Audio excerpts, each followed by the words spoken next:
এ কি? পাতাল লোকের তামসিক পরিবেশে পুণ্য প্রাপ্তির জন্য শুক্রাচার্য বলিকে দিয়ে যজ্ঞ করাচ্ছেন। শুক্রাচার্যের হঠকরিতা কি আর বলি, উনি চিরকালই দৈত্যদের কূটনীতি আর ষড়যন্ত্রের পথ দেখিয়েছেন। যদি উনি এই যজ্ঞে সফল হন তাহলে কৃষ্ণের জন্য একটা নতুন সমস্যা তৈরি হবে। কৃষ্ণকে যে করেই হোক এই অনুষ্ঠান আটকাতেই হবে। কিন্তু কৃষ্ণ তো সবেমাত্র বিতল পার করেছেন, আর এই অনুষ্ঠান পাতালের অন্তিম তলে করা হচ্ছে।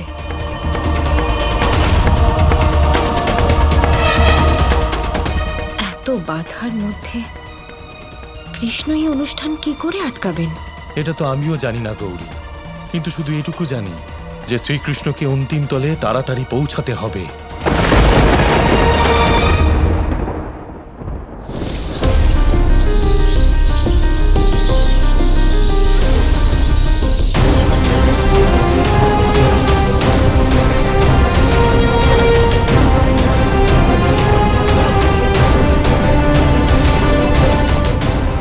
এবার আমি এক মুহূর্তের জন্য তোমার থেকে দূরে যাব না।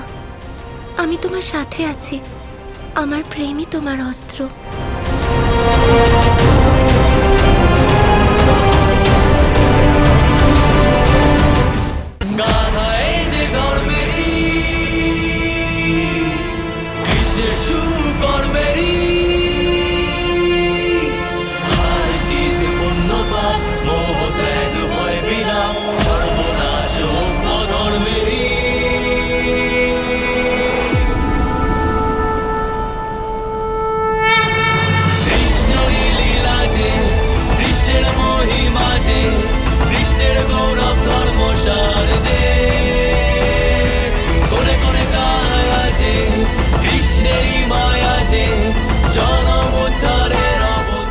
আমি জানতাম কানাইয়ের কাছে তো প্রেমের শক্তি আছে, সেজন্যই ও এত সহজে সুতলের বাধা পার করে গেল।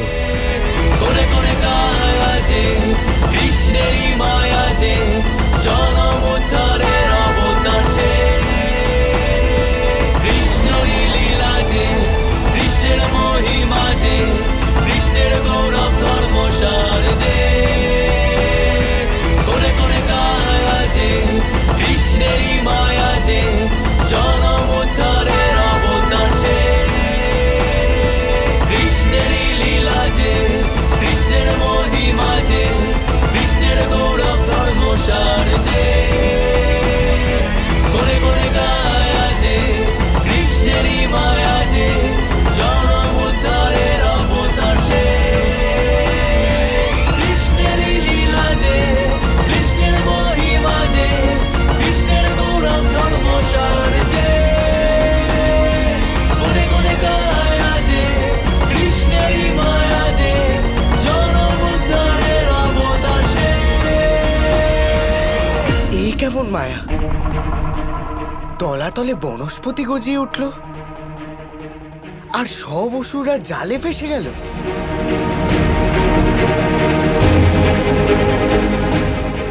এবার তো মহাতলের অসুরদের যে করেই হোক না কেন বাবাকে আটকাতেই হবে।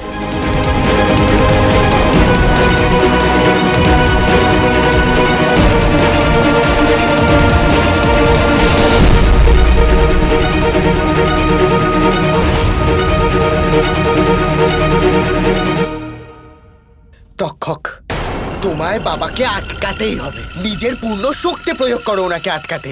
নিজের সমস্ত বিষ উগরে দেব, কিন্তু ওকে এখান থেকে কিছুতেই যেতে দেব না। এগোতেই পারবে না ও।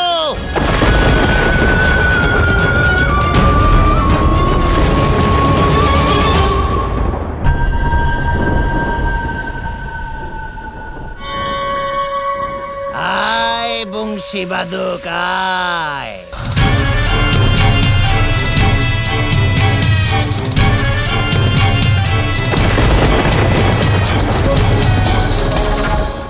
এখনো তো পাতাল লোকে তুই বেঁচে ঘুরে বেড়াচ্ছিস, তাই না?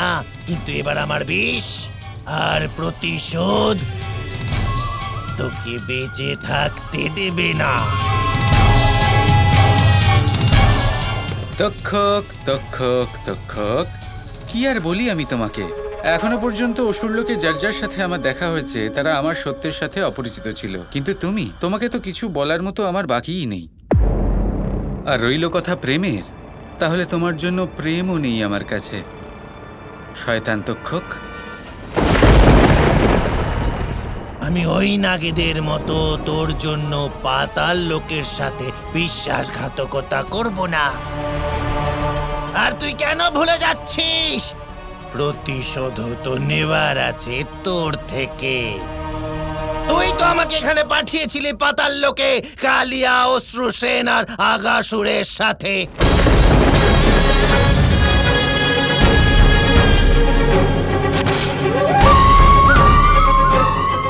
তুই কি জানিস এই সব নাগেদের সাথে আমি বন্ধুত্ব করে নিয়েছি? এদের সবাইকে পৃথিবীতে অপমান করেছিলি না তুই? কিন্তু দেখ, আমরা সবাই একত্রিত হয়ে কতটা শক্তিশালী হয়ে গেছি।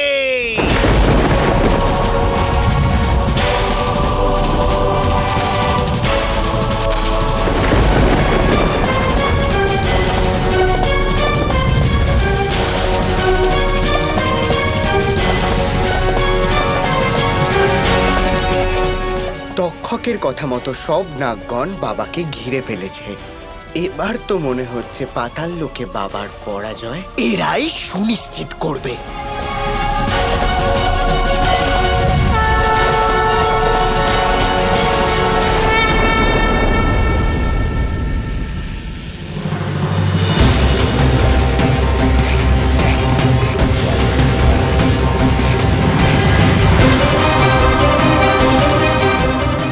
শ্রীকৃষ্ণ, আমরা এই নাগদেরকে বাধা দিতে পারি, কিন্তু এরপর আপনাকে খুব তাড়াতাড়ি কোনো না কোনো পথ নিজেকেই খুঁজে নিতে হবে। এই সমস্ত নাগ মিলে খুব শক্তিশালী হয়ে গেছে। আমরা যতক্ষণ সম্ভব ওদেরকে আটকানোর চেষ্টা করব। এবার একটাই বিকল্প রয়েছে, একটাই পথ রয়েছে। আমাকে আরও একবার ধ্যানে বসতে হবে, তবেই আমি আমার প্রশ্নের উত্তর পাব। যদি এটাও না করতে পারি, আবার ফিরে যেতে হবে আমাকে।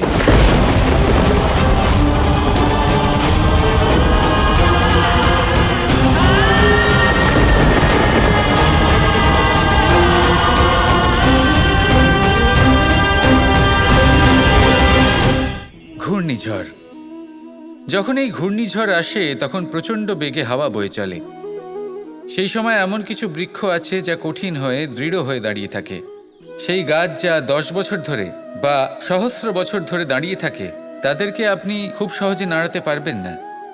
কিন্তু ঘূর্ণিঝড়, এর প্রভাব এতটাই তীব্র হয়, এর হাওয়াতে এতটাই প্রবল শক্তি থাকে যে এই বৃক্ষগুলিকে উচ্ছেদ করে, সেই বৃক্ষ নষ্ট হয়ে যায়।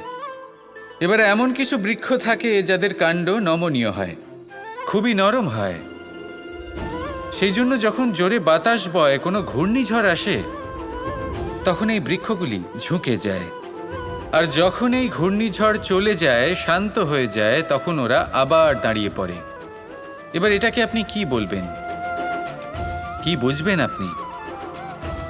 সুযোগ সন্ধানী? না, বরং এটাই হলো প্রকৃত আদর্শ।